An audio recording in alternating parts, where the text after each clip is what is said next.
आज पढ़नी है types of chemical reaction. Hopefully एक या दो टाइप के हम केमिकल रिएक्शन आज कंप्लीट कर लेंगे। चलो आ जाओ, होमवर्क ले लो पहले। हाँ जी, होमवर्क क्या करना है? कौन सा पेज है ये? 6 है। होमवर्क करते रहो प्रैक्टिस शीट में। पेज नंबर 6 पे 3 क्वेश्चन दिए हुए हैं, ईमानदारी से। एक तो ये करने हैं प्रैक्टिस कॉपी में, और एक्सरसाइज के 5th 6th 7th क्वेश्चन करने हैं। साथ साथ करते जाओगे ना थोड़ा थोड़ा 10-5 मिनट का, तो काम बन जाएगा, फिर ज्यादा टेंशन होगी नहीं। ठीक है, ये होमवर्क है तुम्हारा। पेज नंबर 6 पे 3 क्वेश्चंस दिए हुए वो करने हैं, और एक्सरसाइज में क्वेश्चंस दिए हुए 5th 6th और 7th बैलेंसिंग वाले क्वेश्चंस हैं। ठीक है, ये करने हैं आपने। चलो आ जाओ टाइप्स ऑफ केमिकल रिएक्शन पे। हाँ जी, अभी तक जो पढ़ लिया वो समझ आ गया तुम्हें? क्या पढ़ा है अभी तक? कैरेक्टरिस्टिक्स पढ़ ली हैं, सारी कैरेक्टरिस्टिक्स से लिए एक्टिविटी देख ली है। हाँ ऋषभ कुछ कह रहे हो? नहीं कुछ नहीं बोल रहे। हाँ जी, अब पढ़नी है हमने टाइप्स ऑफ केमिकल रिएक्शन। तुम्हारे कोर्स में 5 टाइप की केमिकल रिएक्शन, आप ध्यान से सुन लो। इस चैप्टर का फेवरेट सवाल 2-3 ही है बस, ज्यादा इसमें फेवरेट है नहीं जो सीबीएसई पेपर बनाती है। एक तो सिंपल सा क्वेश्चन ये आता है कि ये जो 5 रिएक्शन मैं लिखने जा रही हूँ, इनमें से वो ये पूछ लेता है कि ये रिएक्शन को, जैसे कॉम्बिनेशन रिएक्शन का पूछ लेगा कि कॉम्बिनेशन रिएक्शन की डेफिनेशन बताओ और एक एग्जाम्पल दो। तो इस टॉपिक में एक बेसिक चीज सब बच्चों को करनी है कि हमें टाइप ऑफ रिएक्शन पता होना चाहिए, हमें ये पता होना चाहिए उसका मतलब क्या है। जैसे कॉम्बिनेशन रिएक्शन कहेंगे तो उसका मतलब पता होना चाहिए कि कॉम्बिनेशन का मतलब है 2 को जुड़ के एक चीज बन गई, और एक एक एग्जाम्पल। ये सब बच्चों को आना चाहिए, चाहे तुम इस पूरे चैप्टर में कुछ करो ना करो, लेकिन ये 5 टाइप की रिएक्शंस और इनका एक एक एग्जाम्पल सबको करना है। ठीक है, और एक आएगी डबल डिस्प्लेसमेंट रिएक्शन, वो मोस्ट इंपॉर्टेंट है। जो मैंने लीड नाइट्रेट वाली तुम्हें करवाई है ना, वो मैंने वहां इसलिए ज्यादा एक्सप्लेन नहीं करी क्योंकि मैं उसको आगे एक्सप्लेन करूंगी बहुत अच्छे से। ठीक है, प्रॉपर तरीके से। आ जाओ। हाँ जी, कौन कौन से टाइप की रिएक्शन हमें पढ़नी है ये मेरे साथ फटाफट लिख लो, क्योंकि मैंने ये सारी एक्सप्लेन करनी है तुम्हें अब। हाँ जी, 5 टाइप की रिएक्शन है हमारे कोर्स में। Combination reaction, decomposition reaction, displacement reaction,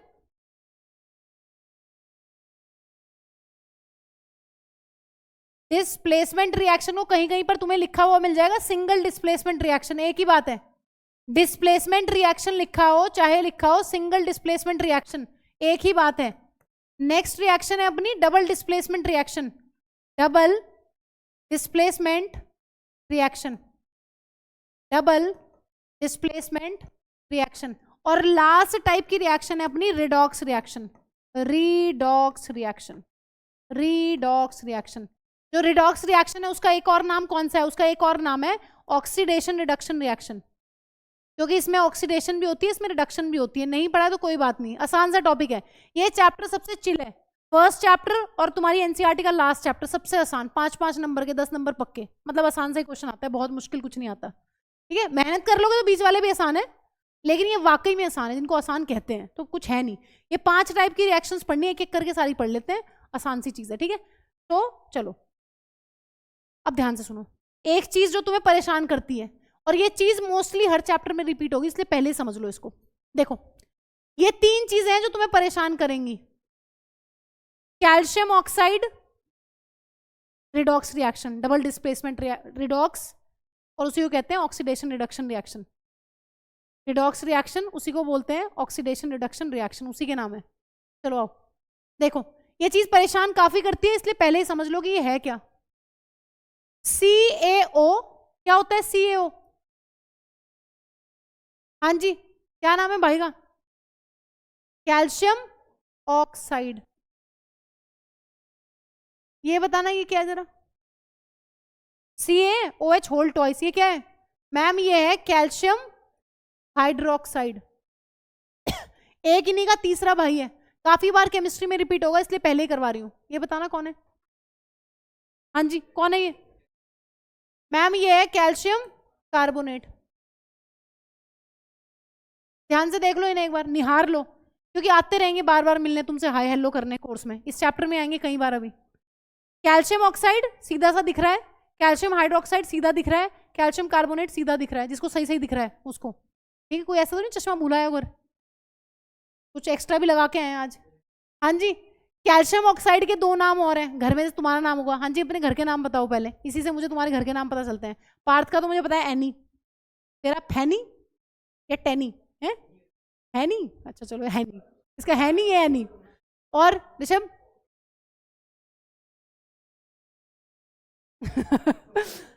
दीक्षा का क्या नाम है घर का? कुछ नहीं है। हाँ जी, मेरा भी कुछ नहीं है। किसी का है कुछ नाम? अब तो कोई भी नहीं बताएगा। गुड़िया पुड़िया होंगी तो बेचारी। मैं आज तक अपने पापा की गुड़िया हूँ, बताओ मैं गुड़िया हूँ? मेरे पापा किसी से मुझे इंट्रोड्यूस कराते हैं ना, ये बोलते हैं कि गुड़िया, हमारी गुड़िया। मैंने कहा पापा मेरा बच्चा है छोटा, अब मत बोला करो गुड़िया, अब गुड़िया नहीं लगती हूँ मैं, है ना? लड़कियां हमेशा गुड़िया ही रहती हैं। और ये गुड्डे जिनके नाम नहीं है। हाँ जी, इधर आओ, सुनो ध्यान से। कैल्शियम ऑक्साइड, क्या हुआ? कैल्शियम ऑक्साइड के 2 नाम और हैं, नाम याद रखने हैं ध्यान से, इंपॉर्टेंट है। क्योंकि कई बार क्वेश्चन इसी की वजह से गलत हो जाता है कि मैम नाम ही नहीं समझ में आया था। Lime, quick lime. भाई के 3 नाम हैं, तुम्हारे तो 2 ही हैं। कैल्शियम ऑक्साइड इसी को बोलते हैं, लाइम इसी को बोलते हैं, क्विक लाइम इसी को बोलते हैं। ये इसी के नाम है सारे, याद रखने हैं। अब देखो ध्यान से, यहां पर आ जाओ। कैल्शियम हाइड्रोक्साइड को मैंने ऐसे लिख दिया, ये मुझे कौन बताएगा ये मैंने क्या लिख दिया? एक्को से क्या मतलब है? सॉल्यूशन, पानी में घोल दिया मैम, सॉल्यूशन बना दिया। इसका मतलब अब मैं जो नीचे नाम लिखूंगी ना, वो किसके नाम है? मैं वो कैल्शियम हाइड्रोक्साइड सॉल्यूशन के नाम आप हमें बता रहे हो, ना कि आप कैल्शियम हाइड्रोक्साइड का। मैंने कैल्शियम हाइड्रोक्साइड को पानी में घोल के उसका सॉल्यूशन बना लिया है। इसके क्या नाम है? अब नाम ध्यान से देखना, इसी का नाम है लाइम वाटर। अब कोई इसको नींबू पानी नहीं कहेगा, बहुत बच्चे करते हैं मिस्टेक। आएगा कि फलानी gas reacts with lime water, बताओ क्या बनेगा? तो वो वहाँ लाइम वाटर को लिखाते हैं, पूरा एक्सप्लेन कर देंगे, नींबू पानी ये वो मिलाया, ये बन गया, वो हो गया, है ना? लाइम वाटर इसका नाम है, नींबू पानी नहीं है lime water. Lime water is not lemonade, lemonade नींबू पानी है, वो अलग चीज है। ये लाइम वाटर इस भाई का नाम है, कैल्शियम हाइड्रोक्साइड को पानी में घोल के जो सोल्यूशन बनाया उसका नाम है। इसका एक और नाम है, सारे 3 नाम लिए घूम रहे हैं, इसलिए पहले ही लर्न कर लो, लर्न ही करने। स्लेक्ड लाइम, सब लाइम लाइम है, नींबू एक नहीं है, ठीक है? कैल्शियम ऑक्साइड का नाम lime, quick lime. Calcium hydroxide solution का नाम लाइम वाटर। वाटर क्यों? क्योंकि मैम इसको सोल्यूशन में आपने घोल दिया। अभी तुम देखोगे इसमें पानी घोलूंगी ना, जब मैं लाइम को जब मैं पानी में घोलूंगी तब बनेगा ये। अभी देखेंगे धीरे धीरे आराम से। स्लेक्ड लाइम इसी का नाम है। अब इस पे आ जाओ, इसका भाई का नाम पथरीला है थोड़ा, लाइमस्टोन। लाइमस्टोन, लाइमस्टोन कौन है? लाइमस्टोन है अपना कैल्शियम कार्बोनेट। अब ध्यान से सुन लो, एक चीज और दी हुई है कोर्स में, यही निपटा लो, हाथ हाथ लगे हाथ सब निपटा दो। देखो, मार्बल और चौक, मार्बल जो ये घरों में लगा रहता है और चौक, इनका भी कुछ कुछ ऐसा सा ही फॉर्मूला होता है। ये भी कैल्शियम कार्बोनेट से ही मिलके बनते हैं, यही लिख लो, क्योंकि एमसीक्यू आ जाता है कई बार कि ये बताओ कि इनमें से कौन सा कैल्शियम कार्बोनेट से लिंक नहीं है। सुन लो ध्यान से, कई बार ऐसा सवाल आ जाता है कि इनमें से किस सॉल्ट का लेना देना नहीं है कैल्शियम कार्बोनेट से। तो लाइमस्टोन का भी लेना देना है, क्योंकि वो भी कैल्शियम कार्बोनेट है। मार्बल और चौक भी जो है वो भी कैल्शियम कार्बोनेट के ही सॉल्ट्स हैं, थोड़ी थोड़ी मॉडिफिकेशन से, सारी चीजें इसी से बनी हुई हैं। इसको बताना जरूरी था, अभी बताती हूँ क्या सिग्निफिकेंस है इसका। तो ये नाम याद होने चाहिए। अब पूरा लेक्चर जो चलेगा, पूरा chapter first second third chemistry का, ये बार बार आते रहेंगे, बार बार तुम्हें बताते रहेंगे कि क्विक लाइम इसके साथ रिएक्ट कर गया, लाइमस्टोन ने ये कर दिया, लाइम वाटर वहां घुल गया, यही चलता रहेगा। तो ये तुम्हें बिल्कुल क्लियर होनी चाहिए ये वाली पिक्चर कि कैल्शियम ऑक्साइड लाइम है, क्विक लाइम है। कैल्शियम हाइड्रोक्साइड का सोल्यूशन जो है वो नींबू पानी नहीं है, वो लाइम वाटर है। और वही क्या है बच्चों? Slaked lime. और जो तुम्हारा कैल्शियम कार्बोनेट है वो क्या है मैम? वो लाइमस्टोन है, उसका नाम पथरीला नाम है थोड़ा सा बेचारे का। और मैम वो मार्बल और चौक भी वही होता है ऑलमोस्ट, ठीक है? ये ध्यान रखना है। अब आ जाओ इधर, पहली रिएक्शन कॉम्बिनेशन रिएक्शन, धनंजय बताएगा, डरना मत, मेरी तो दूसरी ही क्लास है, मेरे से कैसे आपने सवाल पूछ लिया? बहुत आसान सा सवाल है, कोई दिक्कत नहीं, आई विल हेल्प यू, ठीक है? बस ये है कि तुम्हारा थोड़ा पढ़ने का इंटरेस्ट बने, जगे, साइंस में उत्सुकता बढ़े। कितनी उत्सुकता है पढ़ने की? पूरी है मैम, टेंशन ना लो। आओ इधर, बताओ जरा यहाँ क्या हुआ है?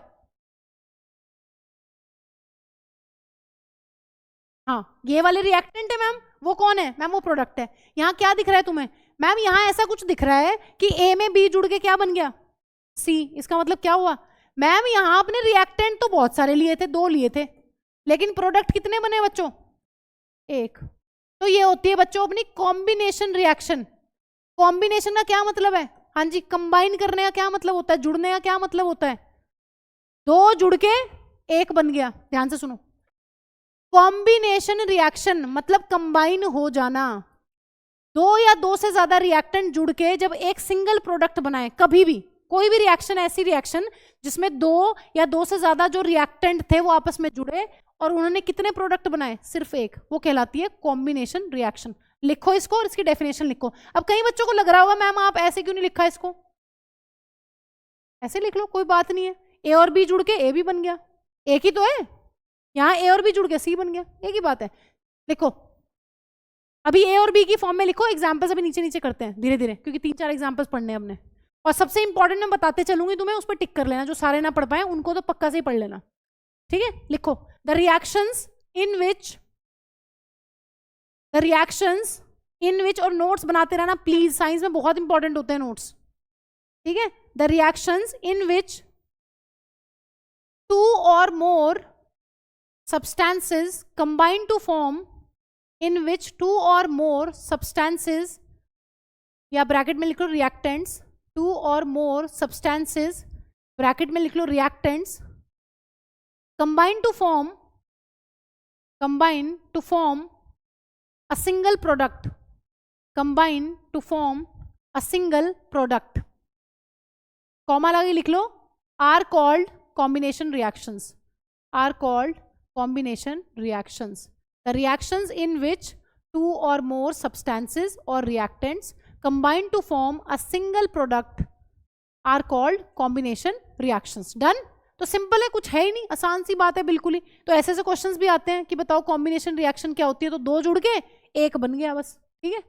अब आ जाते हैं इसके एग्जाम्पल्स पे, ध्यान से सुनो, हेडिंग डाल लो अपनी, एग्जाम्पल्स ऑफ कॉम्बिनेशन रिएक्शन। ये नहीं उतारना, मैं बता रही हूँ क्या लिखना है, ध्यान से सुनो। ये एक्टिविटी इसी का एग्जाम्पल है, इसलिए मैंने यही ले लिया। Examples of combination reactions. Activities पे बहुत सवाल आते हैं, इसलिए हमें पढ़ते रहने, साथ साथ चलते हैं पढ़ते हुए। ध्यान से सुनो, एग्जाम्पल क्या है ये लिख लो, फिर समझा रही हूं। Calcium oxide reacts vigorously with water,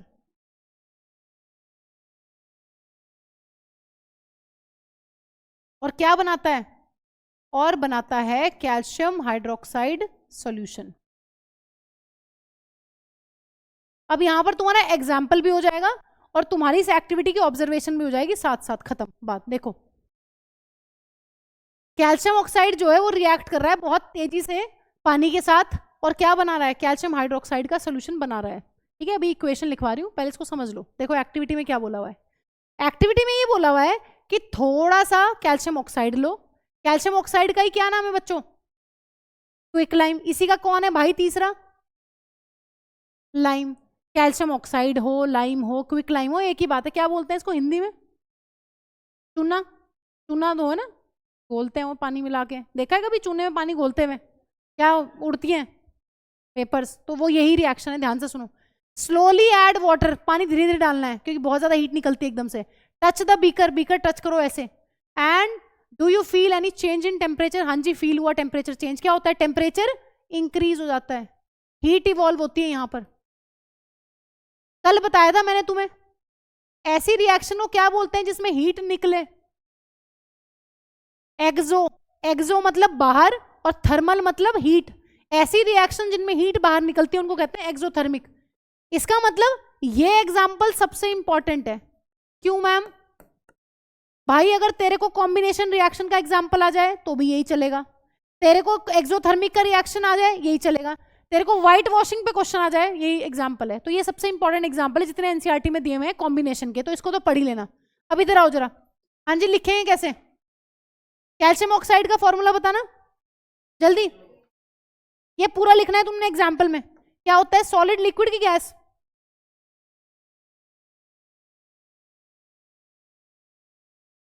पानी क्या होता है? पानी क्या होता है?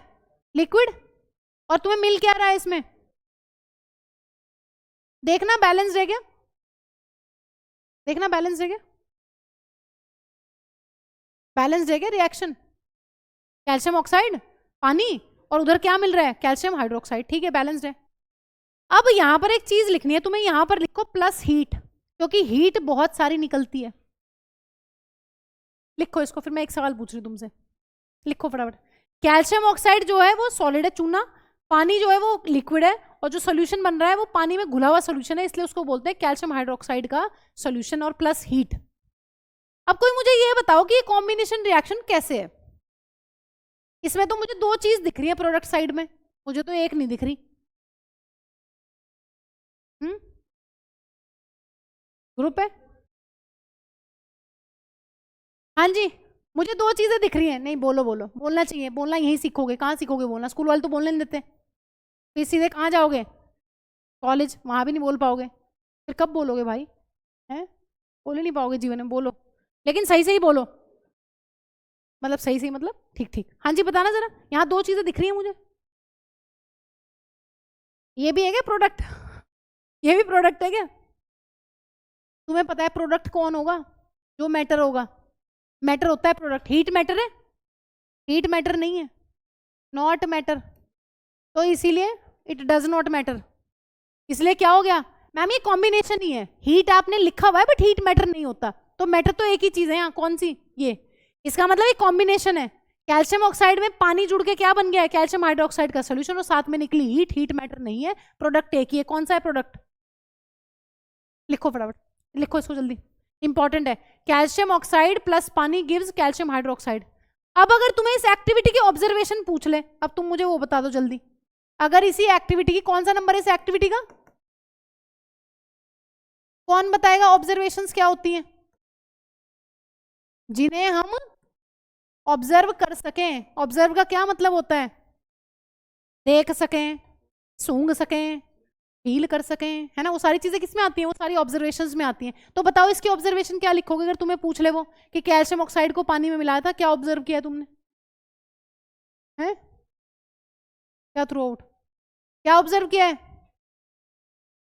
A large amount of heat is, a large amount of heat is released. भाई साथ साथ लिखते चलो सब कुछ। और यहां पर क्या देखा गया? Increase in temperature. लिख लो फटाफट, ऑब्जर्वेशन भी साथ के साथ निपटाओ। एक्टिविटी खत्म, एग्जाम्पल खत्म। अब दो फालतू के एग्जाम्पल दिए हुए उनको भी पढ़ लेते हैं। 3 एग्जाम्पल दिए हुए बुक में।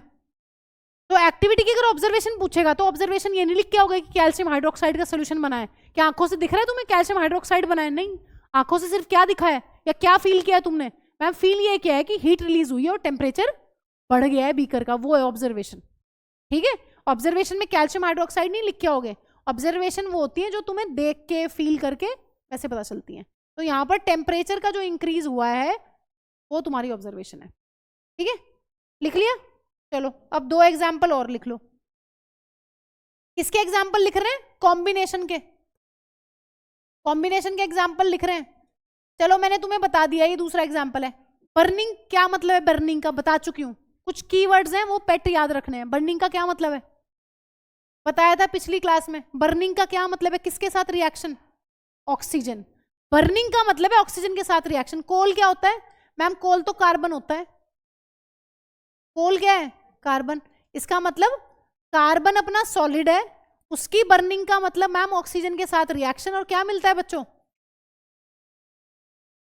कैसी रिएक्शन है? कॉम्बिनेशन है या नहीं है? हाँ जी, कैसे पता कॉम्बिनेशन है? 2 रिएक्टेंट एक प्रोडक्ट बन गया। तीसरी रिएक्शन सबसे इंपॉर्टेंट वही है, कैल्शियम ऑक्साइड वाली, फॉर्मेशन ऑफ वाटर। तीसरी reaction using hydrogen and oxygen gas.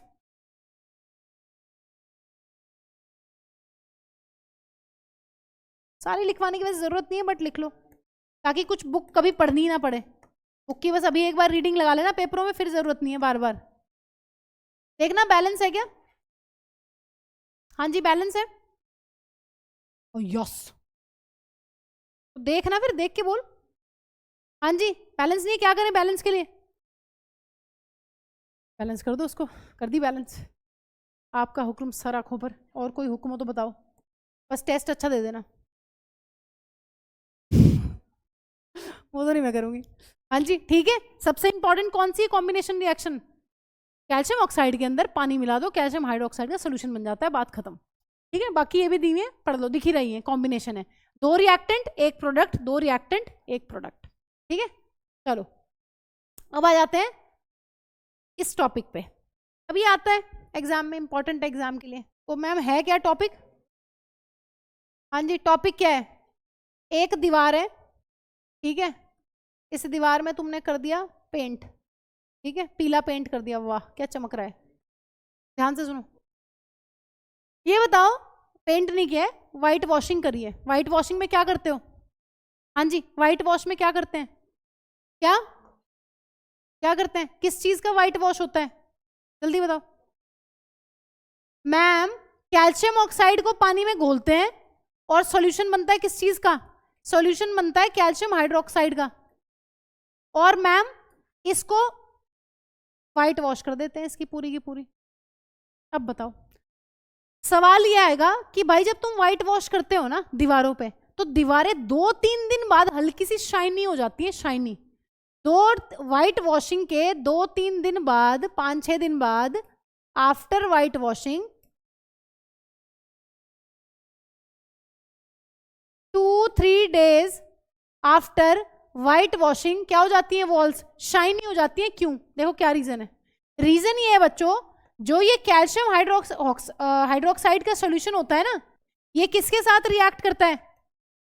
Air में पड़ी हुई CO2 के साथ। भाई ये रिएक्शन इतनी इंपॉर्टेंट है ना, हर चैप्टर में आएगी, ठीक है, और वो तुम्हें पता ही चल जाएगी जब आएगी। ध्यान से सुनो, जो तुमने दीवारों के ऊपर व्हाइट वॉशिंग करी है कैल्शियम हाइड्रोक्साइड के सॉल्यूशन से, एक बार पोत मारा है, वो किसके साथ रिएक्ट कर रहा है?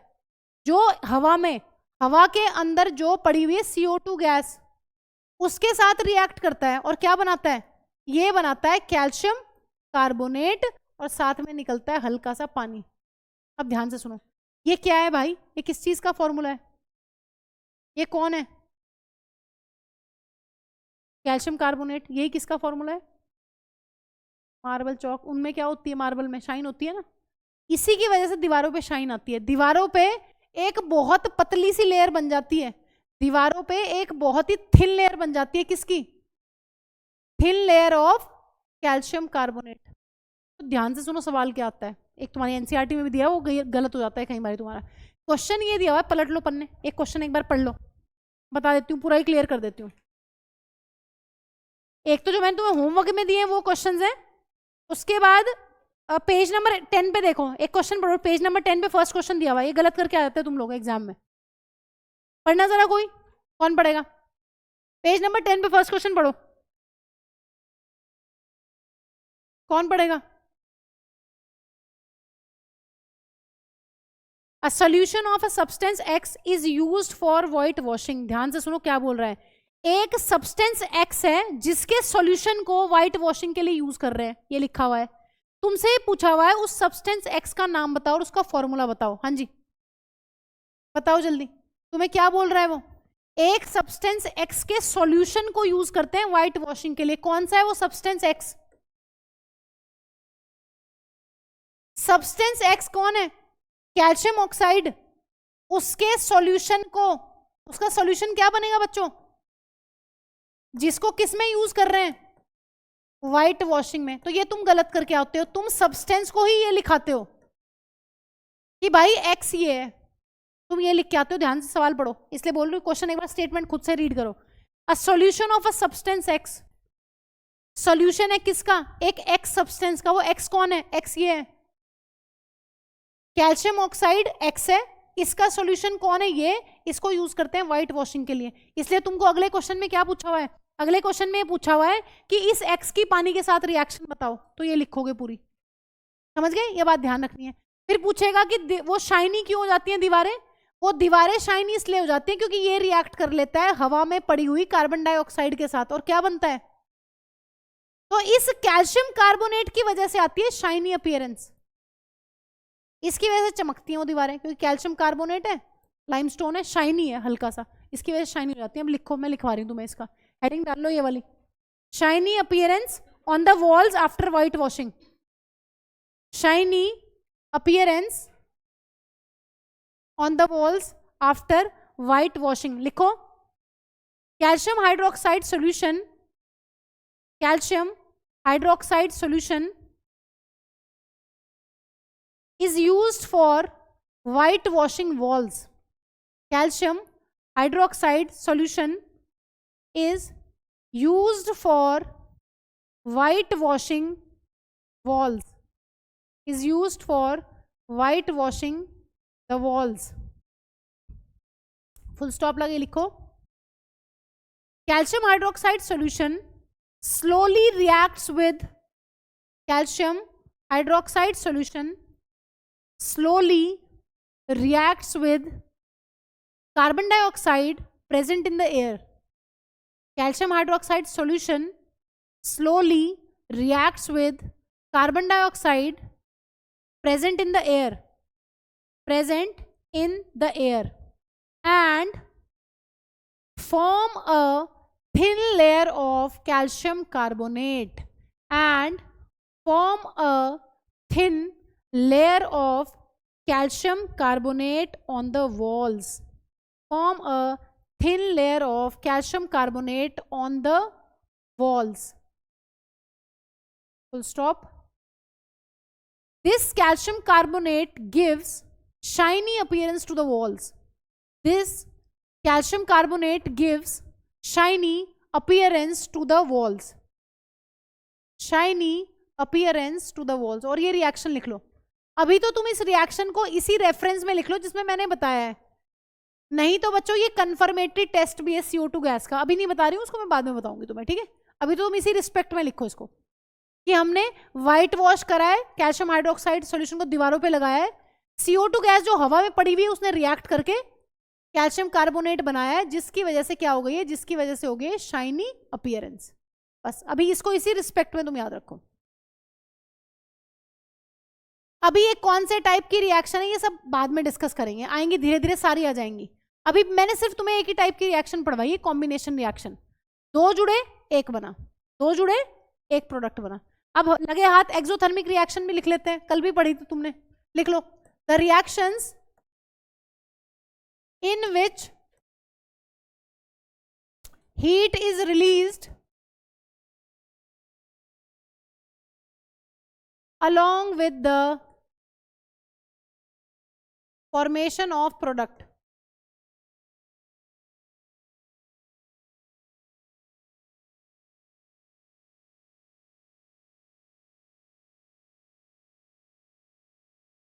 क्या बोलते हैं उनको? उनको बोलते हैं एक्सोथर्मिक रिएक्शन. जिन रिएक्शंस के अंदर प्रोडक्ट के साथ साथ हीट भी निकलती है उनको हम लोग बोलते हैं एक्सोथर्मिक रिएक्शंस. ठीक है, कल भी पढ़ लिया था, इसलिए ज़्यादा एक्सप्लेन करने की मुझे ऐसे ज़रूरत है नहीं. मैं इसके एग्जाम्पल्स पे आ रही हूँ क्योंकि इसके एग्जाम्पल्स पे MCQ आता है. एक एग्जाम्पल तो तुमने पढ़ लिया है इसका, तुम बार बार मत लिखना, मैं लिख रही हूँ तुम्हारी संतुष्टि के लिए. इसमें पानी मिलाया, बना कैल्शियम हाइड्रोक्साइड और निकली हीट. ये तो तुम्हें पता ही है, ये है इसका एग्जाम्पल जिसमें हीट निकले. जिस रिएक्शन में प्रोडक्ट के साथ हीट निकले वो एक्सोथर्मिक कहलाती हैं. एक्सो का मतलब है एग्जिट, जो बच्चे कल नहीं आए थे, और थर्मा वर्ड का मतलब होता है हीट. वो रिएक्शन जिनमें हीट बाहर निकलती हैं उनको क्या बोलते हैं? उनको कहते हैं एक्सोथर्मिक रिएक्शंस. ठीक है, एग्जाम्पल इंपॉर्टेंट है. क्यों मैम एग्जाम्पल क्यों इंपॉर्टेंट है? क्योंकि बेटा MCQ आता है यहाँ से सीधा सीधा सवाल आता है. ऐसे ऐसे सवाल आते हैं MCQ, सब्जेक्टिव क्वेश्चंस नहीं, MCQ आते हैं ऐसे से कि which of the following is combination reaction, which of the following is exothermic reaction. तो ऐसे सवाल आते हैं, इसलिए लिख लो एग्जाम्पल्स ऑफ एक्सोथर्मिक रिएक्शंस. पहला तो तुम्हें पता ही है, पहला कौन सा एक्सोथर्मिक का एग्जाम्पल जो भी पढ़ के आए हो. क्या हुआ बेटा, क्यों हंसी आ रही है इतनी? ऐसे मत बोलना कि मैम चेहरा ही ऐसा है. हाँ जी, पहला एग्जाम्पल जो याद करना है, burning of natural gas. Natural gas क्या होती है बताना जरा, कौन सी है नेचुरल गैस? O2, या जो मैम नेचुरली हमारी बॉडी से निकले CO2. कौन सी है नेचुरल गैस? दोनों. जल्दी बताओ, नेचुरल गैस किसे बोलते हैं? मीथेन. ऑप्शंस, अच्छा ऑप्शन नहीं देते, चलो. हाँ जी, इस गैस की रिएक्शन बर्निंग का क्या मतलब है? इतना तो पता ही चल गया है. क्या बन जाएगा मैम? उड़ जाएगी CO2 गैस, पानी और साथ में हीट. इसलिए एक्सोथर्मिक रिएक्शन है। देखो मैं इसको भी बहुत डिटेल में नहीं जा रही हूँ, कार्बन वाली रिएक्शंस पे, ये 4th चैप्टर में आएंगी सारी कि मैम ये आपने क्या कर दिया, मीथेन से आपने CO2 उड़ा दी। जो ये ऐसी गैसेस होती है ना, ध्यान, चलो एक बात सुन समझ ही सकते हो, जिन गैसेस में तुम्हें C और H मिलेगा ना, जिन कंपाउंड्स के अंदर, वो जनरली बर्निंग के बाद ना CO2 गैस और H2O बना के उड़ जाते हैं। अभी के लिए इतना याद रख लो, ठीक है, 4th चैप्टर में डील करेंगे इसको। दूसरा example is very important, MCQ आता है, बता रही हूँ, एग्जाम्पल सारे याद रखने हैं NCERT के। दूसरा एग्जाम्पल है सेलुलर रेस्पिरेशन, कल भी डिस्कस किया था। कौन समझाएगा मुझे, मैंने कल भी बताया था ये सेलुलर रेस्पिरेशन, एक सेल के अंदर होने वाली रेस्पिरेशन, जल्दी बताओ कौन बताएगा। सेलुलर रेस्पिरेशन जल्दी बताओ क्या होती है। भाई यहीं रहा करो, कहाँ जाते हो तुम लोग, आओ इधर, लिख लेना, समझा दूं पहले फिर लिख लेना। ये तुम्हारी बॉडी की सेल है, एक तुम्हारी बॉडी की हर एक सेल, एक सेल को ले लिया है मैंने, उसमें समझा देती हूँ क्या हुआ है। भाई तुमने खाना खाया, तुम्हारा खाना कहाँ जाके एब्जॉर्ब होता है, तुम्हारा खाना कहाँ से ब्लड में आता है, ये तुम्हारी ब्लड वेसल है। ये समझ लोगे कि अगले चैप्टर में भी पढ़ना है, लाइफ प्रोसेस में यही चीज, ये तुम्हारी ब्लड वेसल है। और ये तुम्हें पता है, ये है मैम हमारा स्मॉल इंटेस्टाइन। जिसे नहीं पता, लाइफ प्रोसेस आने का वेट करो, सब कुछ पढ़ना है। तुम्हें पता है कि मैम जो खाना हम खाते हैं ना, वो खाना मुंह से फिर पेट, फिर स्मॉल इंटेस्टाइन में चला जाता है।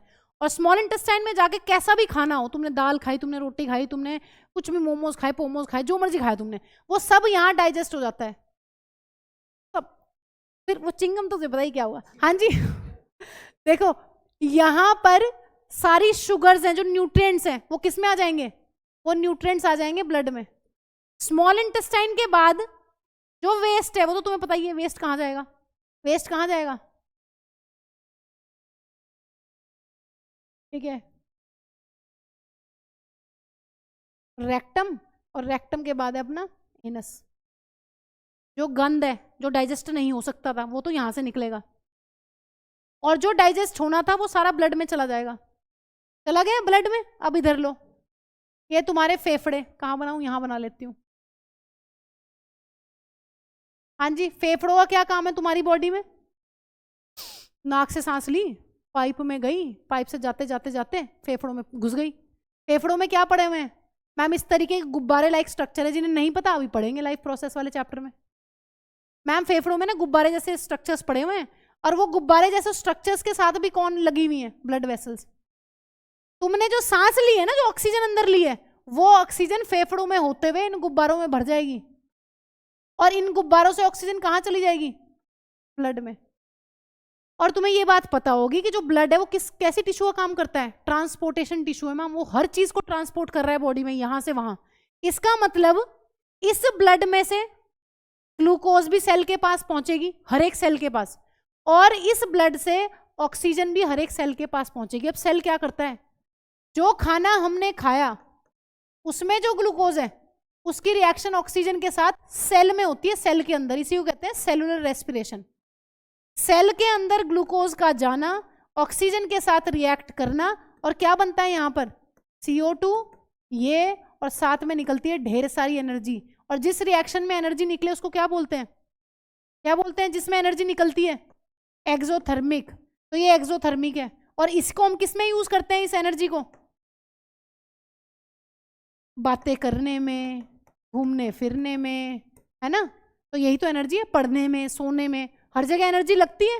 वो एनर्जी कहाँ से आ रही है, सेल में से तो आ रही है, हर सेल के पास है ये क्षमता। इसको नोट करो फटाफट। तो ये पूरा पढ़ेंगे हम लोग। सेलुलर रेस्पिरेशन की इक्वेशन लिखो, CO2 घुली हुई, पानी लिक्विड, ओह हो, रुक जाओ, उल्टा लिख दिया होगा, वहां भी लग रहा है, पीछे भी उल्टा लिखा था क्या, या सही लिखा था, टाइम ही कहाँ है इतना।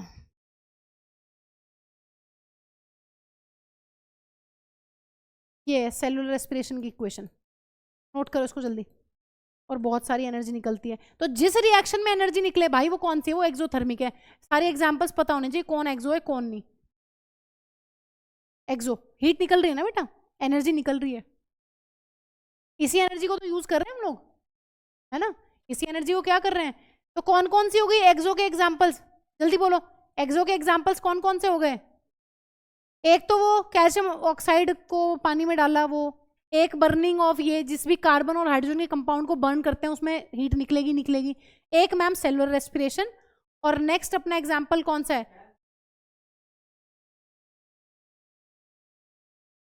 जल्दी लिखो। फोटोसिंथेसिस में और रेस्पिरेशन वाली में याद रखना है, बाकी सब एक्वस सॉल्यूशन में है, बस पानी को छोड़ के। पानी लिक्विड है हमेशा, ठीक है? पानी, और पानी ऐसा नहीं बाढ़ आ जाएगी सेल के अंदर, ये भी सुन लो।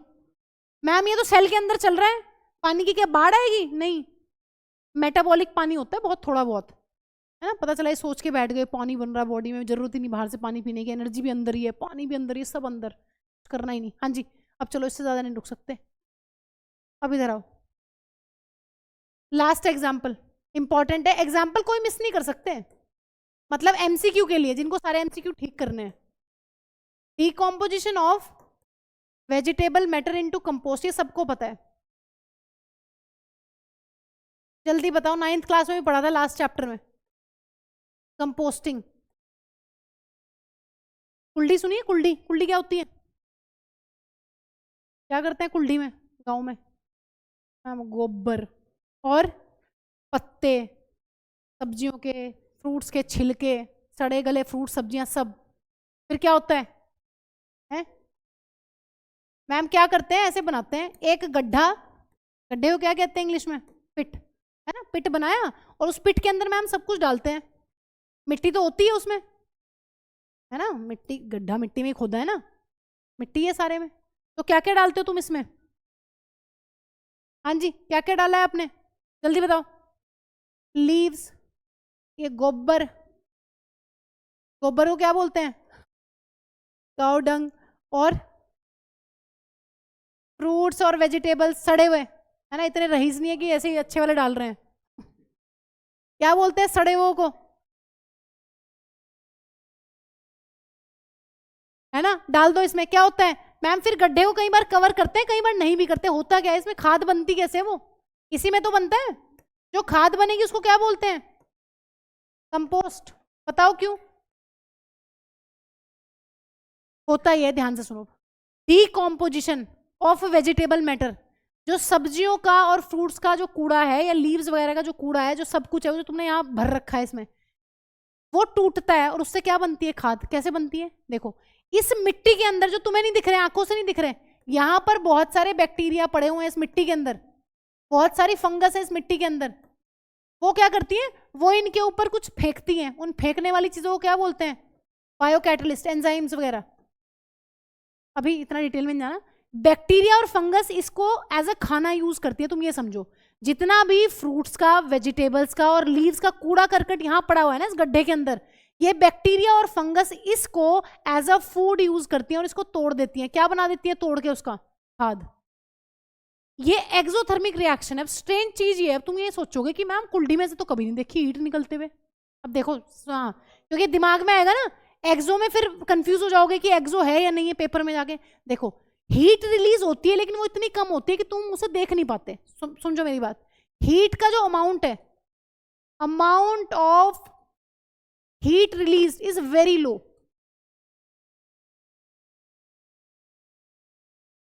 तो इसलिए इस एग्जाम्पल को करवाना बहुत जरूरी था। हीट निकल रही है, एक्सो ही है। खाद का बनना, कंपोस्ट का बनना एक्सो है, लेकिन मैम हमें हीट तो दिख रही नहीं। जैसे कैल्शियम ऑक्साइड में देखो कितनी अच्छी दिख रही है। कैल्शियम ऑक्साइड में जैसे ही पानी डालते हो ना, एकदम से ऐसे उठती है हीट। इसमें क्यों नहीं दिख रही? क्योंकि मैम बहुत स्लो रिलीज है, हीट बहुत धीरे धीरे निकल रही है।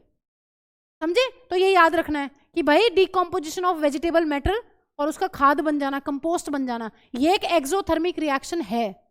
भले ही हमारी सेंसेस ऐसा नहीं बोल रही है, बट ये है, स्लो रिलीज होती है।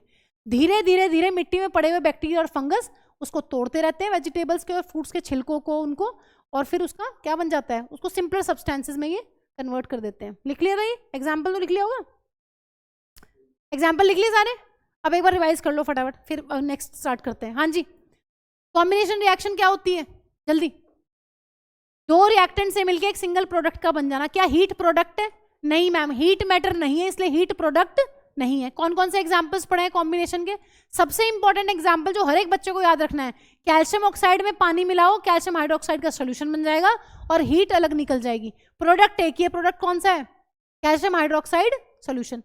जब तुमने दीवार पे व्हाइट वॉश कर दिया है कैल्शियम हाइड्रोक्साइड सॉल्यूशन से, तो दीवार शाइनी क्यों हो जाती है 2-3 दिन बाद? जल्दी बोलो। क्योंकि मैम जो एटमॉस्फेयर में CO2 है उसके साथ रिएक्ट करके एक पतली सी लेयर, ऐसे नहीं इतनी मोटी टाइल लग गई, नहीं, बहुत पतली सी लेयर बन जाती है कैल्शियम कार्बोनेट की, जो चमकती है। क्योंकि कैल्शियम कार्बोनेट अपना लाइमस्टोन भी है, कैल्शियम कार्बोनेट अपना मार्बल भी है, वो शाइनी होते हैं, तो इसलिए शाइनी अपीयरेंस आती है। ठीक है, और क्या पढ़ा है? एक्सोथर्मिक रिएक्शंस कौन सी होती हैं? जिनमें हीट निकले, प्रोडक्ट के साथ साथ हीट निकले, ऐसे नहीं बस हीट निकल रही है ना, ऐसी रिएक्शन बस हीट निकलती रहे, प्रोडक्ट भी बन रहा है और साथ में हीट भी निकल रही है। एग्जांपल्स बताओ। कैल्शियम ऑक्साइड में पानी डाल दिया, कैल्शियम हाइड्रोक्साइड बना और साथ में हीट निकली। बर्निंग, मैम जितनी भी चीजों को बर्न करेंगे, जैसे मिथेन को बर्न करा है, नेचुरल गैस को, CO2 पानी और हीट निकली। क्या decomposition of vegetable matter into compost exothermic है? दिख क्यों नहीं रही हीट? बहुत कम अमाउंट है, बहुत स्लो रिलीज है, कम अमाउंट और साथ में स्लो रिलीज, निकलती भी कम है और धीरे धीरे, दोनों अलग चीजें हैं। निकलती भी कम है, अमाउंट जो है हीट का वो कम है और धीरे धीरे निकलती है, इसलिए पता नहीं चलता। पता चला जी कुंडी में बैठ के हाथ सेक रहे, हीट निकल रही इसमें से। तो और क्या एग्जाम्पल पढ़ा है? Cellular respiration. सेलुलर रेस्पिरेशन तो आई होप सबको ही क्लियर होगा भाई, उससे एनर्जी मिल रही है हमारी बॉडी को, है ना। हमारी हर एक सेल में ग्लूकोज टूटती है और क्या बनती है? एनर्जी। उस एनर्जी को यूज करके क्या कर रहे हैं? सारे काम चला रहे हैं जिंदगी के। हाँ जी, नेक्स्ट रिएक्शन, डीकॉम्पोजिशन रिएक्शन। इस वर्ड का मतलब बता दो। डिकम्पोज। एक पक्की बात है, 90+ नंबर कहीं नहीं गए, 95, 100 भी कहीं नहीं गए, रोज रिवाइज करोगे तो, और जो बताया जा रहा है उसको करोगे, कहीं नहीं गए, अभी से लगोगे। ये नहीं लास्ट में मैम ने बताया था दिसंबर में लगेंगे जी, दिसंबर में नहीं लगना, अभी लग जाओ, धीरे धीरे करो, आराम से हो जाएंगे, मजे में, आराम से, कोई दिक्कत नहीं है। हाँ जी, डिकम्पोज का क्या मतलब है? डिकम्पोज का मतलब होता है मैम टूटना। ठीक है, अब मुझे यहां देख के बताना कि यहां कुछ टूटा है या कुछ नहीं टूटा।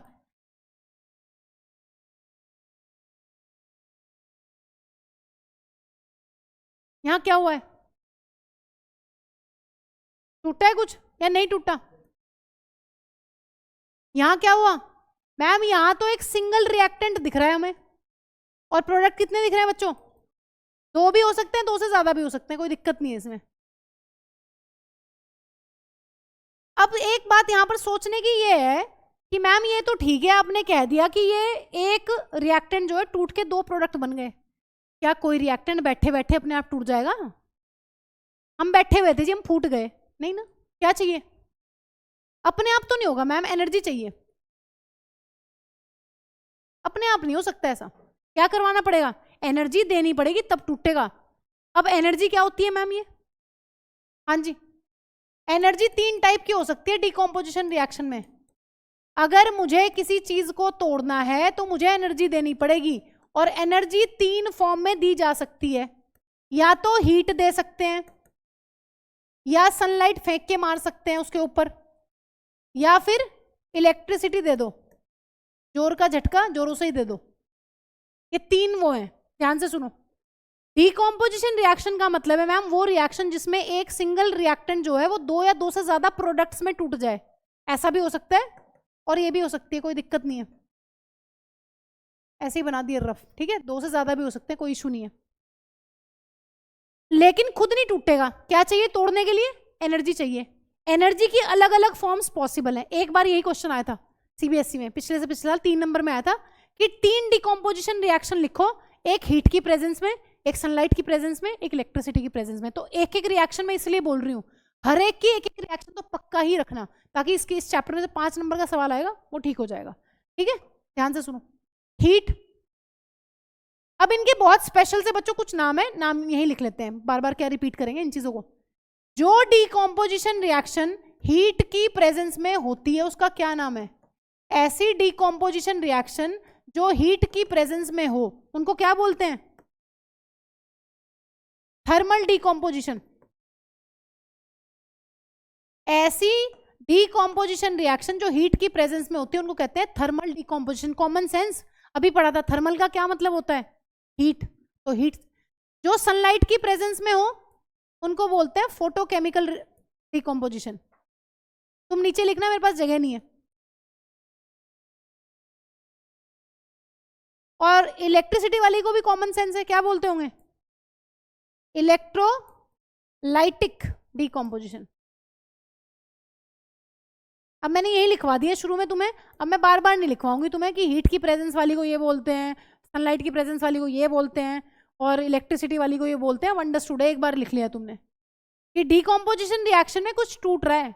एक चीज एनर्जी देने से टूटने पे दो या दो से ज्यादा प्रोडक्ट्स बनाती है। डेफिनेशन लिखो पहले, इसको नोट कर लो और डेफिनेशन लिख लो इसकी। डिकम्पोजिशन की डेफिनेशन नीचे लिख लेना, कोई दिक्कत नहीं है। लिखो द रिएक्शंस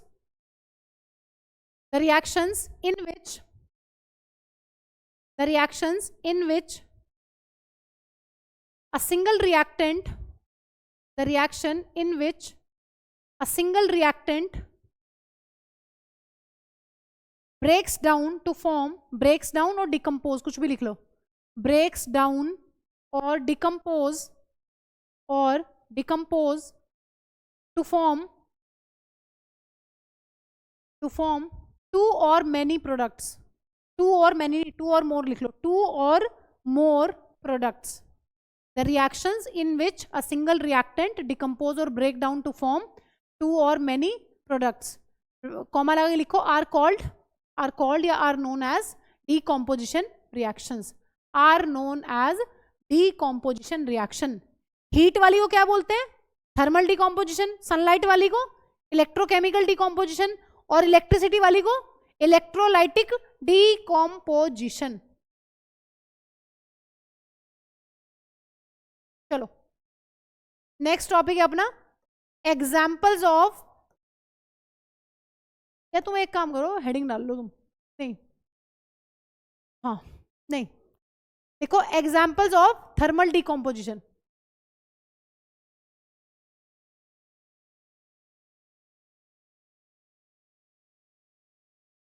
पहले थर्मल वाली के सारे एग्जाम्पल्स कर लेते हैं, एक्टिविटी पढ़ो जल्दी। लिख लिया ना सबने?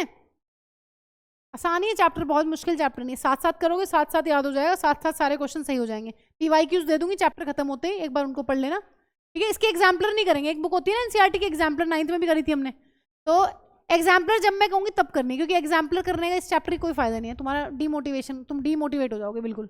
अजीबो गरीब से पिछले चैप्टर्स के क्वेश्चन डाले हुए हैं, मतलब लिंक नहीं बन रहा है उसका, ठीक है। तो एग्जाम्पलर जब भी करनी जब मैं कहूँ, अभी मत करना। ये पढ़ो जल्दी। Take about 2 grams of ferrous sulfate crystals in a dry boiling tube।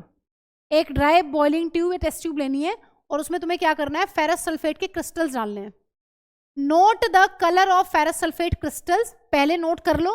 Heat the boiling tube over the flame of a burner और spirit lamp as shown in the figure. Observe the colour of the crystal after heating. क्या बोला है? पहले ये बताओ ferrous sulphate का formula क्या होगा? सबसे इंपॉर्टेंट चीज तो पहले ये है, इसका फॉर्मूला क्या होगा? फेरस। फेरस, रस का क्या मतलब है? कौन सी ऑक्सीडेशन स्टेट में आयरन? मैम फेरस में ना 2 पॉजिटिव है, और अगर फेरिक होता तो फेरिक मैम होता है 3 पॉजिटिव। फर्स्ट लेक्चर में यही करवाया था तुम्हें, सबने लिखे हुए, सबकी कॉपी के पहले पेज पे लिखे हुए, जिसके नहीं लिखे हुए लिख लेना दोस्त से लेके। सल्फेट क्या है? ये तो इनके आयंस के सिंबल्स हैं, ये तो फेरस का आयन है, ये सल्फेट का आयन है। हाँ जी, फॉर्मूला कैसे बनता है?